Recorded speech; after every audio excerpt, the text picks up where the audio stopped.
S-400 surface-to-air missiles guarding the land, the indigenous INS Vikrant guarding the seas, the French Rafales and India's own light combat aircraft Tejas guarding the skies. And very recently, India entered a new realm by launching Mission DevSpace, an initiative to develop innovative solutions for the tri-services in the space domain. The last few years have seen India make giant strides in strengthening its defense capabilities. The push to Make in India has ramped up indigenous defense production and procurement, with Indian MSMEs dependent on defense sectors getting a boost. The Government of India has so far released 4 positive indigenization lists totaling to over 411 items to achieve self-reliance in defense production. Indian companies, both public and private, are producing a plethora of defense products ranging from bulletproof vests to missiles and jets.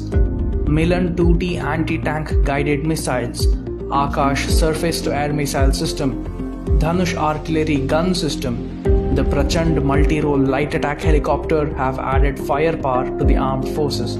Our soldiers are now being provided with made in India bulletproof helmets. 1 lakh grenades manufactured by a private company have been given to the Indian Army.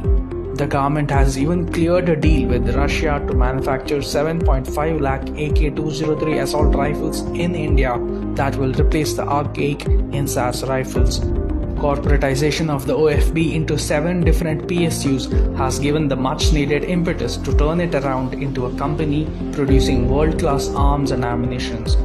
But Make in India has not been just about making defense products for India. Till 8 years ago, India was recognized as the world's largest defense importer. Today, India's defense exports have grown 8 times in the last 5 years. India is exporting defense materials and equipment to more than 75 countries. Defense items and technology worth a record 13,000 crore rupees was exported in 2021-22. This has been possible because of the government's proactive efforts in establishing a defense manufacturing ecosystem. Defense corridors have been established in Uttar Pradesh and Tamil Nadu.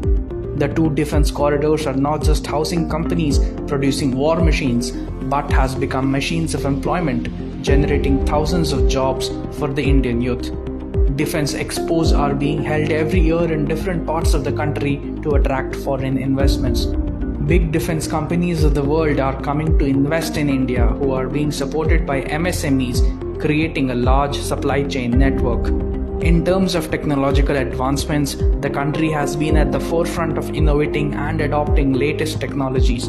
India in March 2019 tested an anti-satellite weapon in an operation codenamed Mission Shakti, hitting a satellite in the lower Earth orbit, announcing its arrival in the domain of space security. With Mission DevSpace, India has formally created a dedicated agency to combat threats from space and also for efficient coordination of the tri-services. For long, India's defense sector had been longing for a facelift. A common Indian's foray into defense was only through some scams like the Bofors. Today, the Indian defense sector is making news for intent, innovation, and implementation, catapulting the country to achieve strength through self-reliance.